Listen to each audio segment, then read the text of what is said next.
Relacionamento bom é aquele que está com você na saúde e na doença. Porque só para pegar, usar, tem muitos, né? Agora, na hora que a mulher precisa, é contado nos dedos, né? Para assumir compromisso de uma casa, responsabilidade é para poucos, né?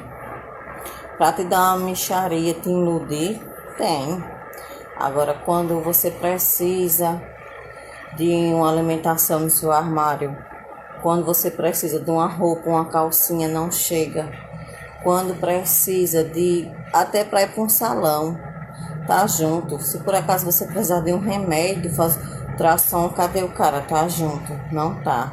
Então não troque o que está ali do teu lado, na saúde e na doença, por uma coisa de momento que vai ser passageira.